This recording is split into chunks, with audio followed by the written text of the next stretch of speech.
In this lesson, we are going to do a brief overview of the acid and base dissociation constants Ka and Kb. This will just be a simple reminder based on the dissociation constants from the equilibrium unit. The only difference really is in the equilibrium unit, we were denoting the equilibrium constants as Keq, meaning equilibrium constant, or Kc, meaning concentration constant. In this unit, we're using Ka and Kb. And it's not a stretch to imagine the fact that in Ka, the A represents the acid dissociation constant, and in Kb, the B represents the base dissociation constant. For the acid dissociation constant, or Ka, it is the equilibrium constant for that of an acid. It's also known as the acid dissociation constant or the ionization constant. Note that it will always have the units moles per liter. Therefore, we can include units for Ka and Kb while we dropped them in the equilibrium chapter. The acid dissociation constant will only be calculated for weak acids. And the true definition is the ratio of the dissociated form of the acid to the undissociated form of the acid.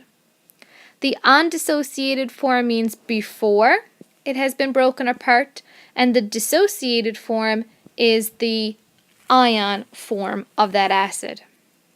However, you can still use the rules for setting up a dissociation constant from the equilibrium chapter. And recall that it is the products over the reactants raised to the power of their coefficient. However, also recall that liquids and solids are not included in the dissociation constant.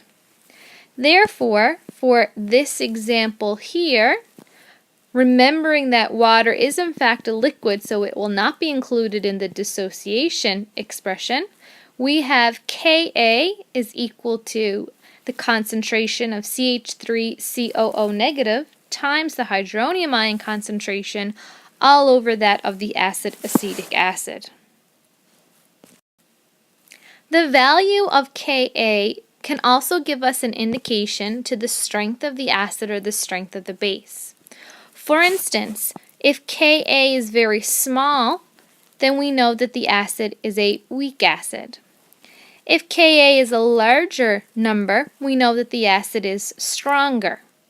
Note that I am saying that the acid is stronger, I'm not saying that the acid is strong. So the overall rule is that the larger the Ka value, the stronger the weak acid.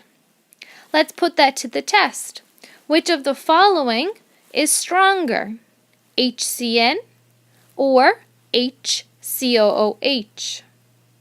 I have included the Ka values next to it for you, but note that the Ka values are also listed on your acids and bases strengths table. To answer the question which is stronger, we have to look at the Ka values. We have 6.2 times 10 to the negative 10 versus 1.8 times 10 to the negative 4. In order to determine which one is stronger, we need to determine which Ka value is larger, 6.2 times 10 to the negative 10 or 1.8 times 10 to the negative 4. And of course, 1.8 times 10 to the negative 4 is a larger number, so HCOOH is a stronger weak acid. We also have a base dissociation constant, or Kb, which is the equilibrium constant of the base. Note that it can also be called the dissociation constant for a base. Kb also has the units moles per liter, so it can be included in the final answer. And the base dissociation constant is only for weak bases. It is the ratio of the dissociated form of the base to the undissociated form of the base.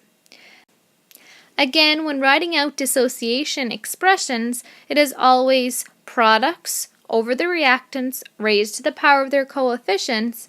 However, liquids and solids are not included.